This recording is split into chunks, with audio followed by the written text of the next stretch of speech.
त्यानंतर एक breaking news आहे। नार्वेकर यांच्या निकालाविरोधामध्ये याचिका दाखल केली जाणार आहे। ठाकरे गटाकडून ही याचिका मेन्शन केली जाणार असल्याची माहिती समोर येते। सुनावणी घेत कोर्टाने निकाल द्यावा अशी ठाकरे गटाची मागणी आहे आणि तीच मागणी मेन्शन केली जाणार असल्याची माहिती सुद्धा समोर येते। दरम्यान सुप्रीम कोर्टाकडून प्रकरण लिस्ट करण्यात आलेलं नाहीये आणि त्यामुळे आता पुन्हा एकदा ठाकरे गट सुप्रीम कोर्टामध्ये धाव घेणार आहे। ठाकरे गटाकडून ही याचिका मेन्शन केली जाणार आहे। याविषयी अधिक माहितीसाठी आपले प्रतिनिधी चेतन नावरे हे आपल्या सोबत फोन लाईनवर जोडले गेले आहेत। चेतन, काय सांगाल?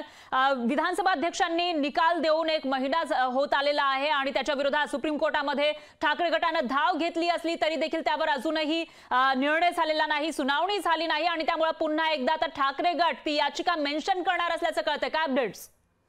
निश्चितच परा राहुल नार्वेकर यांनी जो निकाल दिलेला होता 10 जानेवारी रोजी, त्यामध्ये शिवसेना ही ती धुरा आहे ती मुख्यमंत्री एकनाथ शिंदे यांच्या आधी सोपवण्यात आलेली होती।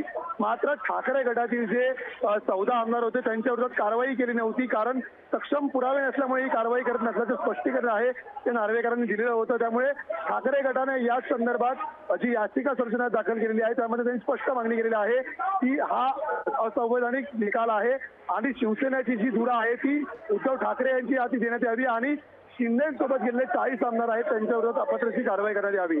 मात्र अद्यापपर्यंत एक महिना उलटत आला तरी हे प्रकरण जे आहे ते सुनावणीसाठी सर्वोच्च समोर घेतलेलं नाहीये।